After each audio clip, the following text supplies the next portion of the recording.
Halo, ini Obrol-Obrol Tok dan aku Latansa.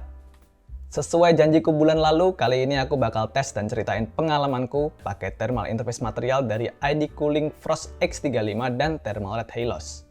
Tapi sebelumnya, aku mau bahas dulu tentang apa itu thermal interface material. Thermal interface material atau yang disingkat TIM adalah pelapis antara prosesor dengan pendingin. Tujuannya untuk mengisi ruang-ruang halus yang nggak terlihat sehingga kontak antara prosesor dan cold plate pendingin, baik itu heatsink fan atau water cooling, tidak diisi oleh rongga-rongga udara. Karena udara tidak dapat menyalurkan panas secara efisien dibandingkan dengan TIM. Di video ini, aku ngetes 4 TIM dari berbagai merek.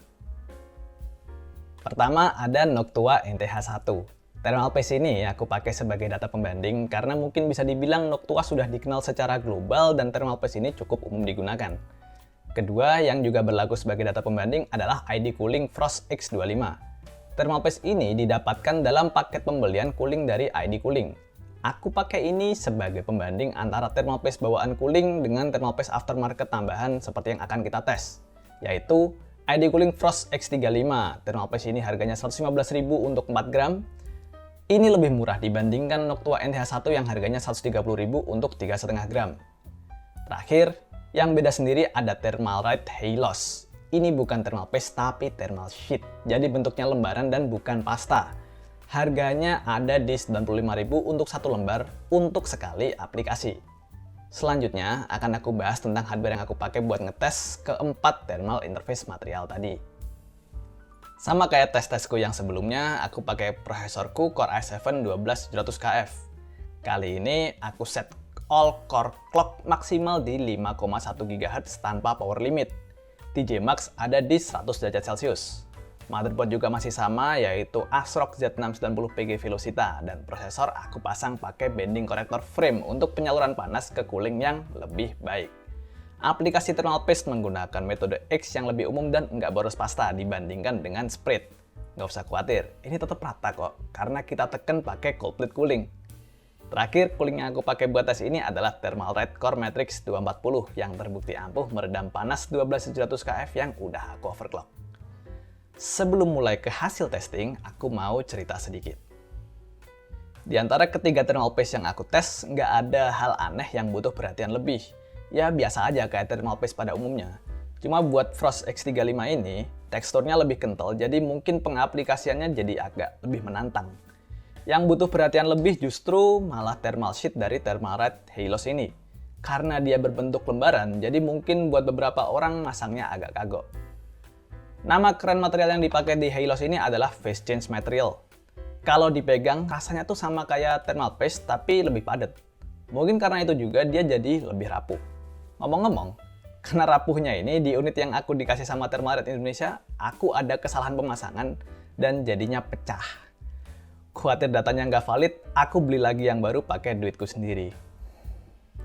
Oke, terkait Halos ini nggak cuma teksturnya yang unik tapi juga performanya. Nanti akan langsung kita bahas di dalam bagian pengujian. Untuk stress test, aku pakai Cinebench 2024. Benchmark ini menguji kemampuan prosesor dalam melakukan render scene 3 dimensi. Benchmark ini juga relatif berat dan menggunakan seluruh core prosesor, jadi bisa menggambarkan situasi terburuk di sisi daya dan suhu. Di chart ini, kalian bisa lihat tiap tim menunjukkan skor yang berbeda-beda. Kelihatan bahwa ID Cooling Frost, baik itu X25 maupun X35 memiliki performa yang kurang lebih sama dan lebih baik dibandingkan dengan Noctua NTH1. Tapi yang menarik sebenarnya bukan yang di sana, tapi yang di Thermalred Halos. Kalian mungkin bingung, kenapa ada 3 data untuk Thermalred Halos? Oke, jadi ceritanya gini. Awalnya, aku kira Thermalred Halos ini performanya buruk. Ya, sedih dong kalau performanya buruk, apalagi aku belinya harganya 95.000. Terus aku sempat juga coba kencengin tuh, mounting cooling yang sebenarnya udah lumayan kenceng. Ada peningkatan performa walau belum bisa se-efisien thermal paste. Oke, dari sini aku ambil kesimpulan bahwa Halos membutuhkan tekanan yang lebih kencang dari cold plate ke prosesor dibandingkan thermal paste. Karena sedikit malas dan kesel sama performanya yang mediocre kayak MU, aku biarin tuh Halos nggak aku lepas. Terus aku coba lagi iseng 4 hari kemudian jalanin Cinebench. Terus aku kaget dong, tiba-tiba performanya naik signifikan. Bahkan bisa sama kayak thermal paste high-end yaitu Frost X35. Aku tes lagi deh, tuh Halos. Jadi itu juga yang bikin video ini telat nongolnya. Lanjut ke chart berikutnya, berikut adalah rata-rata clock prosesor ketika dikasih beban Cinebench 2024. Nah, semakin kelihatan ya bedanya antara berbagai thermal interface material yang tadi. Yang hebatnya lagi, Halos di hari keempat bangkit menjadi yang paling mampu membuat prosesor tetap berjalan di clock tinggi, yaitu 5090,7 MHz.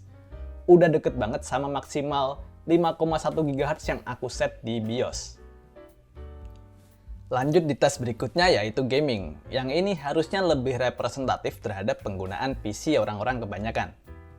Semua tim di tes ini bisa menjalankan prosesorku di 5,1 GHz. Di tes ini, yang mau kita lihat bukan di clocknya, tapi hanya spesifik ke temperaturnya.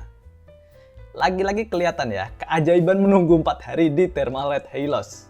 Dia hampir jadi yang paling efisien dalam menyalurkan panas waktu main Ratchet & Clank Rift Apart. Sayangnya masih ada ID Cooling Frost X35 yang terbukti ampuh nahan prosesor untuk tetap stay di suhu rata-rata 63 derajat Celcius dan maksimal 70 derajat Celcius.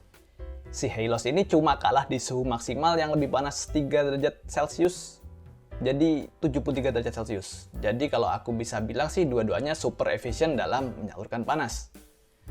Lanjut di Marvel Spider-Man Remastered, hasilnya agak lain tapi harusnya narasinya masih sama, yaitu Halos di hari keempat jadi salah satu yang paling adem di antara keempat tim yang aku tes. Walau sebenarnya masih masuk dalam kategori margin of error, kelihatan bahwa Halos bahkan lebih adem daripada ID Cooling Frost X35. 63 berbanding 64 derajat Celcius di suhu rata-rata dan 70 berbanding 71 derajat Celcius di suhu maksimal. Oke, dari sini kita masuk ke kesimpulan. Buat ID Cooling Frost X35, jujur aku nggak ada kritik. Ini thermal paste sudah bagus banget, apalagi harganya juga kompetitif. Dia bisa maksimalin cooler Core Matrix 240 yang aku pakai di 12700KF kondisi overclock. Kayaknya aku bakal pakai thermal paste ini buat ngetes-ngetes barang lain di lain waktu. Nah, buat Thermalred Halos ini yang menurutku perlu banyak catatan buat teman-teman yang mau beli. Kalau beli ini cuma dapat 1 lembar yang cuma bisa dipakai sekali, apalagi fisiknya juga relatif rapuh. Jadi teman-teman harus hati-hati banget waktu pengaplikasian.